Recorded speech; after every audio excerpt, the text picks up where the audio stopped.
મારું નામ રવિ છે. હું એક નાનકડા ગામમાં મેડિકલ સ્ટોર ચલાવું છું. મારી પત્નીનું ઘણા સમય પહેલાં એક અકસ્માતમાં મૃત્યુ થઈ ગયું છે. તે દિવસ પછી મારું જીવન જાણે થંભી ગયું હતું.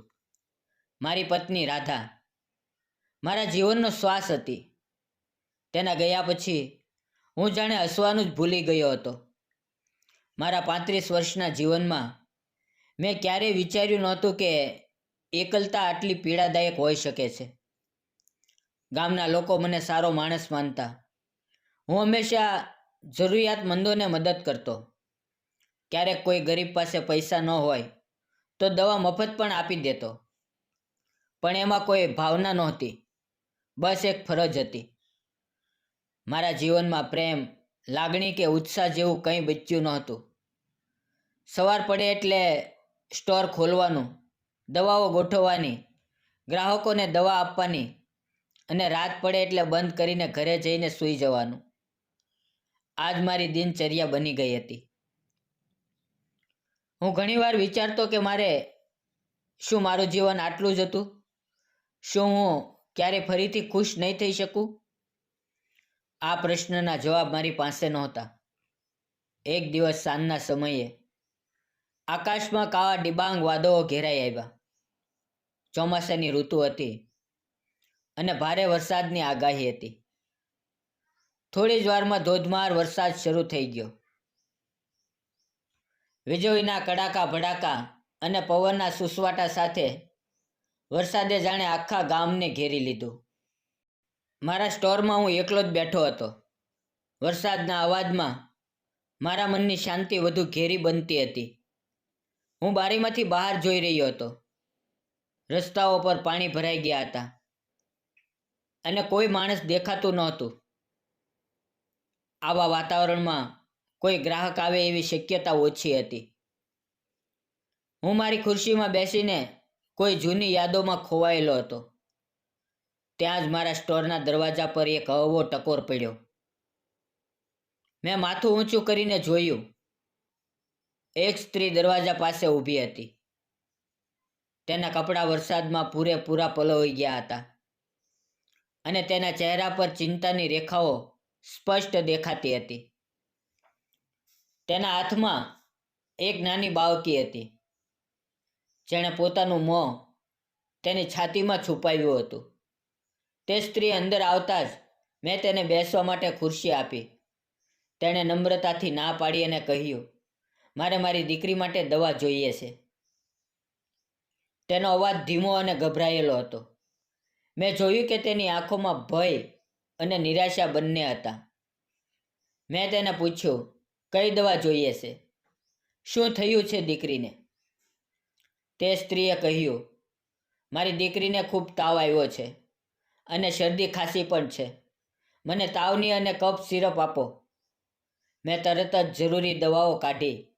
જ્યારે મેં તેને દવાઓ આપી ત્યારે તેણે પોતાના પલળી ગયેલા પાલોમાંથી પૈસા કાઢવાનો પ્રયાસ કર્યો, પણ તેના હાથ ધ્રુજી રહ્યા હતા અને તેના ચહેરા પર શરમ અને અસહાયતા સ્પષ્ટ દેખાતી હતી.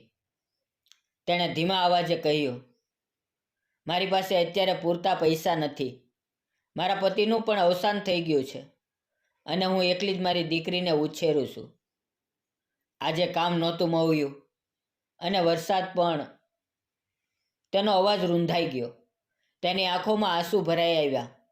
તે બાળકી હજુ પણ તેની માતાને વળગીને ઊભી હતી. તેની નાની આંખોમાંથી પણ નિર્દોષતા ટપકતી હતી. મેં તરત જ તેને રોકી. મને તેની પરિસ્થિતિ પર દયા આવી, પણ એ દયા કરતાં પણ વધુ મને તેની આંખોમાં દેખાતી મજબૂરી અને તેની દીકરી પ્રત્યેનો પ્રેમ સ્પર્શી ગયો. મારી રાધા પણ આવી જ મજબૂત હતી. તે ક્યારેય હાર નહોતી માનતી. મેં તેને કહ્યું, તમે ચિંતા ન કરો. આ દવાઓના પૈસા આપવાની કોઈ જરૂર નથી. તમારી દીકરીને જલ્દી સારું થઈ જાય એ જ મારી માટે પૂરતું છે. મેં દવાઓ તેના હાથમાં મૂકી દીધી. તે સ્ત્રી પહેલાં તો આશ્ચર્યચકિત થઈ ગઈ. તેની આંખોમાં એક ચમક આવી, જે આશાની ચમક હતી. તેણે કહ્યું, ના, હું આમ મફતમાં દવા નહીં લઉં. હું મજૂરી કરીને કમાઉં છું. આજે નહીં તો કાલે હું તમને આ પૈસા પાછા આપી જઈશ. તમે મારો વિશ્વાસ કરો. તેના અવાજમાં દૃઢતા હતી. મેં જોયું કે તે સ્વાભિમાની હતી. મેં તેને સમજાવવાનો પ્રયાસ કર્યો. જુઓ, અત્યારે તમારી દીકરીની તબિયત સુધારવી એ વધુ જરૂરી છે. પૈસાની ચિંતા તમે ન કરો. પણ તે માની નહીં. તેણે કહ્યું, નહીં, હું તમારી આ કૃપા ભૂલીશ નહીં. પણ હું આ પૈસા જરૂર પાછા આપીશ. આ મારો વાયદો છે. તેના આ શબ્દોમાં એક અનોખી શ્રદ્ધા હતી. મેં પણ વધુ દલીલ ન કરી. મેં તેને દવાઓ કેવી રીતે આપવાની તે સમજાવ્યું અને તેની દીકરીનું ધ્યાન રાખવાનું કહ્યું. તે સ્ત્રી મારો આભાર કહીને ત્યાંથી નીકળી ગઈ. વરસાદ હજુ પણ ચાલુ જ હતો, પણ હવે તે પહેલાં જેટલો ધોધમાર નહોતો. તે સ્ત્રીના ગયા પછી મારા મનમાં એક અજીબ શાંતિ છવાઈ ગઈ. ઘણા સમય પછી મેં કોઈ માટે કંઈક કર્યું હતું અને એનાથી મને એક આંતરિક સંતોષ મળ્યો હતો. મેં વિચાર્યું કે તે સ્ત્રી ખરેખર સ્વાભિમાની હતી. તેના ચહેરા પરની નિરાશા હવે આશામાં બદલાઈ ગઈ હતી. મને તેની દીકરીની ચિંતા થતી હતી અને હું આશા રાખતો હતો કે તે જલ્દી સાજી થઈ જાય. તે રાત મેં ઘણા સમય પછી શાંતિથી વિતાવી. બીજે દિવસે સવારે વરસાદ બંધ થઈ ગયો હતો. મારા મનમાં પણ એક નવી આશાનો સંચાર થયો હતો. મેં સ્ટોર ખોલ્યો અને મારા રોજિંદા કામમાં લાગી ગયો. આમ થોડા દિવસો વીતી ગયા. લગભગ એકાદ મહિનો થયો હશે. હું તે સ્ત્રી અને તેની દીકરીને લગભગ ભૂલી જ ગયો હતો. એક બપોરે જ્યારે સ્ટોર પર થોડી ભીડ ઓછી હતી, ત્યારે એક સ્ત્રી મારા સ્ટોરમાં પ્રવેશી. મેં માથું ઊંચું કરીને જોયું. તે એ જ સ્ત્રી હતી જે એક મહિના પહેલાં વરસાદની સાંજે દવા લેવા આવી હતી. આજે તે થોડી અલગ દેખાતી હતી. તેના કપડાં સ્વચ્છ હતા અને તેના ચહેરા પર ગઈકાલની નિરાશા નહોતી, પણ એક અવળી સ્મિત હતી. તેની સાથે તેની નાની દીકરી પણ હતી, જે હવે તંદુરસ્ત લાગતી હતી અને તેની માતાનો હાથ પકડીને ઊભી હતી. તે મારી સામે આવી અને નમ્રતાથી બોલી, કેમ છો?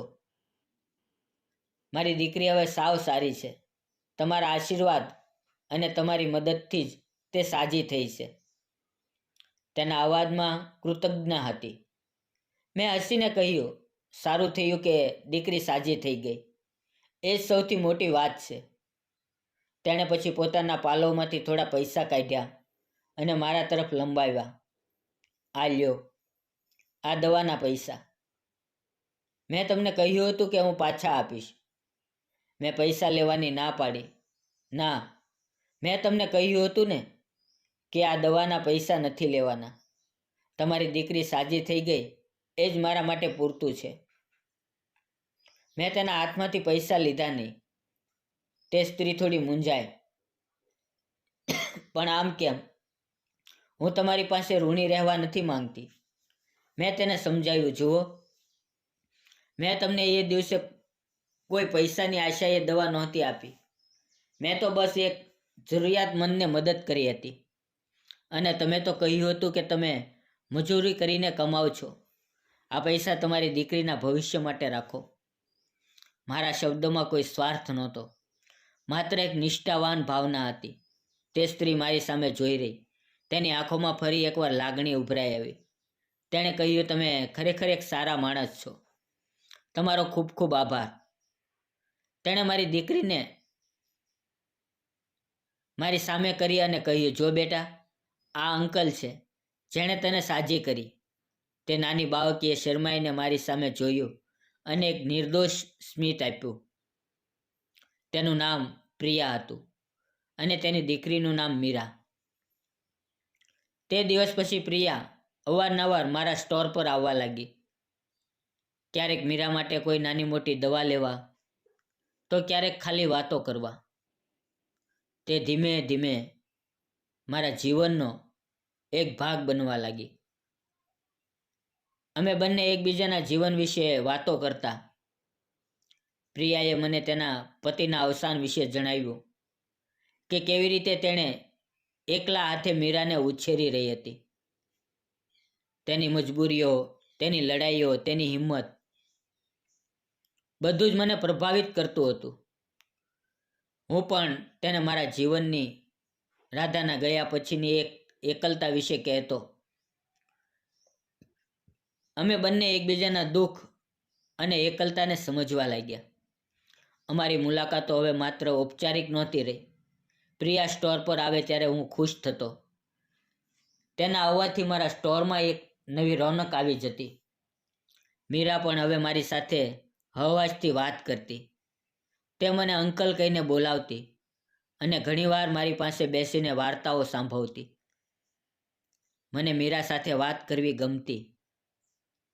તેની નિર્દોષ વાતો મારા મનને શાંતિ આપતી. હવે ધીમે ધીમે મને પ્રિયાની હાજરી ગમવા લાગી.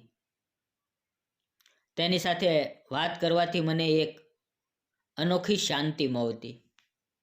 તેની આંખોમાં એક અદ્ભુત તેજ હતું, જે તેના દુઃખ છતાં ઝળહળતું હતું. તેની હિંમત અને તેની મમતા મને ખૂબ સ્પર્શી ગઈ હતી.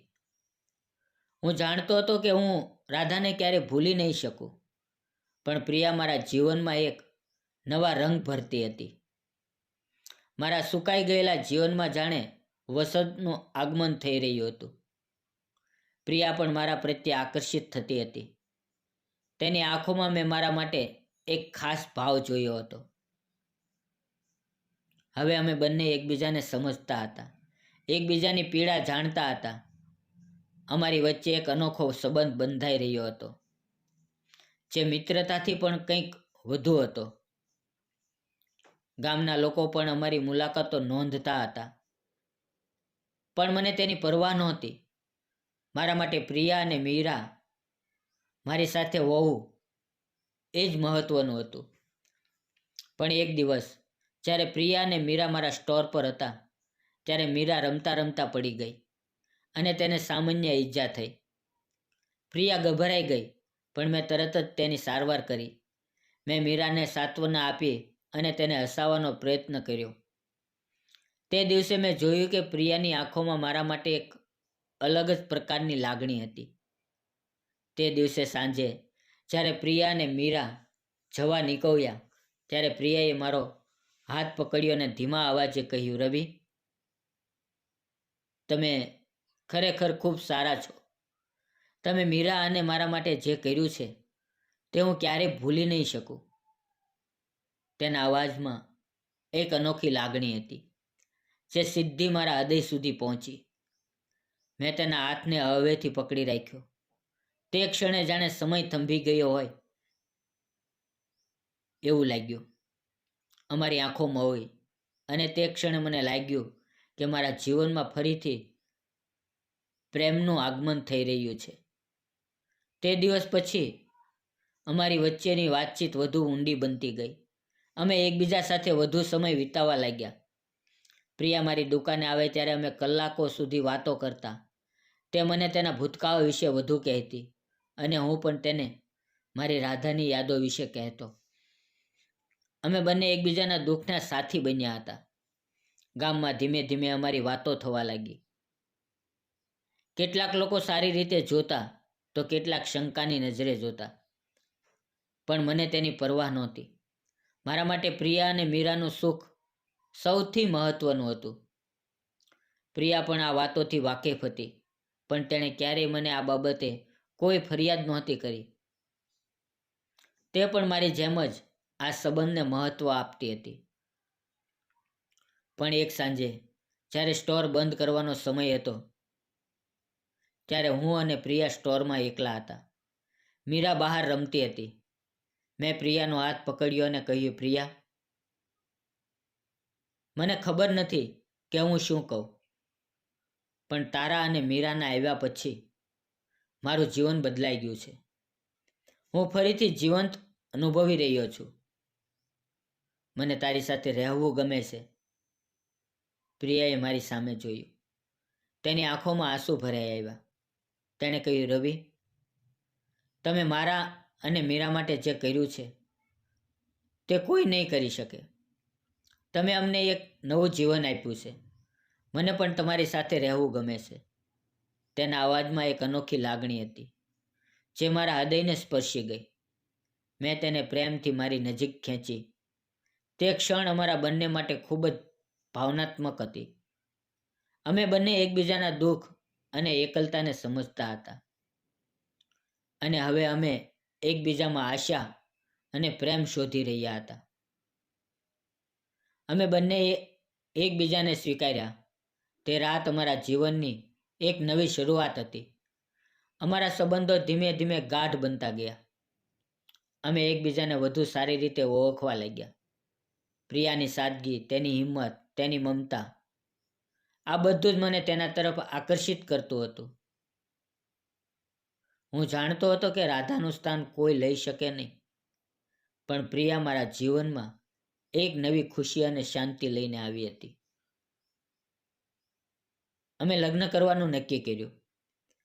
આ નિર્ણય લેતા પહેલા મેં ઘણીવાર વિચાર્યું હતું. મેં રાધાને આપેલું વચન મને યાદ આવતું હતું, પણ મને એ પણ ખબર હતી કે રાધા પણ મને ખુશ જોવા માંગતી હશે. મેં પ્રિયા સાથે પણ આ વિશે વાત કરી.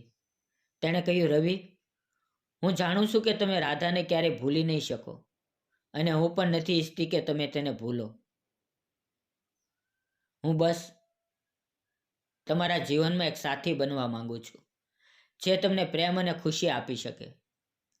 તેના આ શબ્દોએ મને વધુ ખાતરી આપી. મેં મારા મનને મજબૂત બનાવ્યું અને પ્રિયા સાથે લગ્ન કરવાનો નિર્ણય લીધો. ગામના લોકોમાં આ નિર્ણયને લઈને ઘણી ચર્ચાઓ થઈ. કેટલાક લોકોએ અમને અભિનંદન આપ્યા, તો કેટલાક લોકોએ ટીકા પણ કરી. પણ અમે બંનેએ આ બધી વાતોને અવગણી. અમારા માટે એકબીજાનો સાથ અને મીરાનું ભવિષ્ય સૌથી મહત્વનું હતું. અમે સાદાઈથી લગ્ન કર્યા. લગ્નમાં ગામના કેટલાક નજીકના મિત્રો અને પ્રિયાના પરિવારના સભ્યો હાજર હતા. મીરા ખૂબ ખુશ હતી. તે મને અને પ્રિયાને એક સાથે જોઈને હસતી હતી અને અમારી આસપાસ ફરતી હતી. તે દિવસે મને લાગ્યું કે મારું જીવન ફરીથી પૂર્ણ થઈ ગયું છે. લગ્ન પછી અમારું જીવન ખૂબ જ સુખી બન્યું. પ્રિયાએ મારા ઘરને ફરીથી જીવંત બનાવ્યું. તેની હાજરીથી ઘરમાં એક નવી ઉર્જા અને ખુશી આવી. તે એક ઉત્તમ પત્ની અને એક અદ્ભુત માતા હતી. તે મીરાનું ખૂબ ધ્યાન રાખતી અને તેને ભરપૂર પ્રેમ આપતી. હું પણ મીરાને મારી પોતાની દીકરીની જેમ જ પ્રેમ કરતો હતો. મેં તેને ક્યારેય એવું અનુભવવા ન દીધું કે તે મારી સગી દીકરી નથી. હું તેને સ્કૂલે મૂકવા જતો, તેની સાથે રમતો અને તેના બધા કામમાં મદદ કરતો. મીરા પણ મને પપ્પા કહીને બોલાવવા લાગી હતી, અને તે મારા જીવનનો સૌથી મોટો આનંદ હતો. વર્ષો વીતી ગયા. મીરા મોટી થઈ, ભણી ગણીને એક સફળ વ્યક્તિ બની. તેણે હંમેશા અમને બંનેને ખૂબ પ્રેમ અને આદર આપ્યો. અમારો પ્રેમ સંબંધ ગામના લોકો માટે એક ઉદાહરણ બની ગયો હતો. લોકો કહેતા કે રવિ અને પ્રિયાનો પ્રેમ સાચો પ્રેમ છે, જે કોઈ પણ સંજોગોમાં ટકી રહે છે. હું આજે ખૂબ ખુશ છું. મારી પાસે પ્રિયા છે, મારી પાસે મીરા છે, મારી પાસે એક સુખી પરિવાર છે. મને લાગતું હતું કે રાધાના ગયા પછી મારું જીવન સમાપ્ત થઈ ગયું છે, પણ ભગવાને મને એક બીજી તક આપી, એક નવો પ્રેમ આપ્યો.